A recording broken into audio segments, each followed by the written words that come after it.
दोस्तों, भूत प्रेत आत्माओं के किस्से और कहानियां तो आपने बहुत सारी सुनी ही होंगी। इन काली शक्तियों के अंदर इतनी ताकत होती है कि यह किसी भी जिंदा आदमी को मुर्दा बना सकती हैं। जैसा कि आप सभी जानते ही हैं कि ये काली शक्तियां अमावस और पूनम की रात को अपनी चरम सीमा पर होती हैं। आज ऐसी ही एक सच्ची घटना हम आपके सामने प्रस्तुत करना चाहते हैं। दोस्तों, आप देख रहे हो Jolly the death story Sunil Kumar के साथ। जोली द डेथ स्टोरी की आज इस कहानी में आगे बढ़ने से पहले अगर आपने हमारा चैनल अभी तक सब्सक्राइब नहीं किया है तो कर ले, साथ ही बेल आइकन भी जरूर दबा दें ताकि हमारे आने वाले वीडियोस की नोटिफिकेशन आपको जल्द मिले। तो चलिए बढ़ते हैं आज की इस कहानी की ओर। दोस्तों, कहते हैं कि पूर्णिमा की रात को नकारात्मक शक्तियां अपनी चरम सीमा पर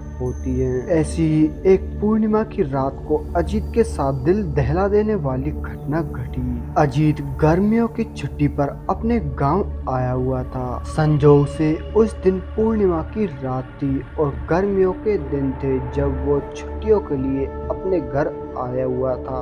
रात के वक्त अजीत अपने दादाजी के साथ खाना खा रहा था, लेकिन तभी अजीत अपने दादाजी से कहने लगा, दादाजी यहाँ तो बहुत ज्यादा गर्मी है, मुझसे बिल्कुल भी बर्दाश्त नहीं हो रही है, क्यों ना आज घर की छत पर सोते हैं। इस पर दादाजी कहने लगे, नहीं बेटा आज नहीं, लेकिन कल से रोजाना छत पर ही सोएंगे। जिस पर अजीत कहने लगा, क्यों आज क्यों नहीं, आज क्या है ऐसा? जिस पर दादाजी उसे बताने लगे, बेटा आज पूर्णिमा की रात है और आज के दिन खुले में सोना सही नहीं है, क्योंकि पूर्णिमा की रात को काली शक्तियां अपनी चरम सीमा पर होती हैं। साथ ही वह अपनी शक्तियों को बढ़ाने के लिए वो किसी का भी शिकार भी करती हैं। खैर, अजीत कहाँ मानने वाला था और वह अपने दादाजी की बात को अनदेखा कर छत पर सोने के लिए चला गया। और साथ ही सोते समय अजीत ने नकारात्मक शक्तियों को ललकारते हुए कहा, देखता हूँ आज मेरा कोई क्या बिगाड़ता है। भूत चुड़ैल जो भी हो तुम मेरे पास एक बार आकर देखो और सुबह तक सभी को पता चल जाएगा। भूत चुड़ैल ये काली शक्तियाँ कुछ नहीं होती। और इसी तरह अजीत नकारात्मक शक्तियों को ललकारते हुए वहीं पर सो जाता है। एक तो इतनी गर्मी, ऊपर से मच्छरों का भिनभिनाना अजीत को बिल्कुल भी चैन से नहीं सोने दे रहे थे, जिसके चलते वह एक पल भी नहीं सो पा रहा था। लेकिन कुछ देर बाद मच्छरों का भिनभिनाना भी बंद हो गया और अजीत को अब ठंड लगने लगी। लिहाजन अजीत पास में रखी एक चादर ओढ़ लेता है, लेकिन ठंड इतनी ज्यादा बढ़ रही थी कि उसकी बर्दाश्त से बाहर होने लगी।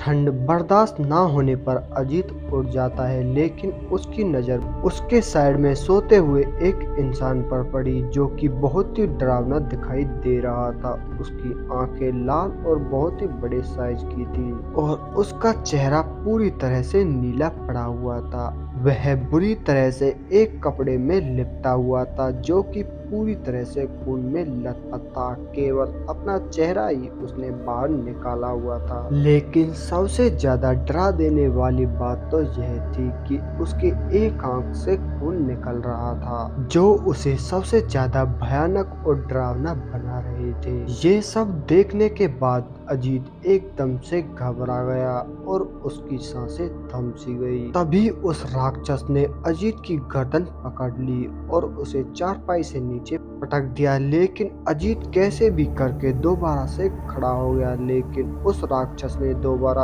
अजीत की गर्दन पकड़ ली और अब की बार अजीत को बिल्डिंग से नीचे पटक दिया, जिसके चलते अजीत की दोनों पैरों की हड्डी चटक गई। छत से गिरने की आवाज सुनने के बाद अजीत के सारे घर वाले एकदम से जाग गए और जैसे ही उन्होंने बाहर आकर देखा तो पाया अजीत जमीन पर पड़ा हुआ बुरी तरह से करा रहा है और उसके पैरों से खून भी निकल रहा है। घर वालों को उपेंद्र के पास देखकर वह राक्षस वहां से गायब हो गया और तभी अजीत के दादाजी ने घड़ी की तरफ देखा तो रात के 12 बज चुके थे। साथ ही पूर्णिमा का चांद भी अब साफ साफ दिखाई दे रहा था, जो कि नकारात्मक शक्तियां इस समय एक साथ आकर इकट्ठा होती हैं।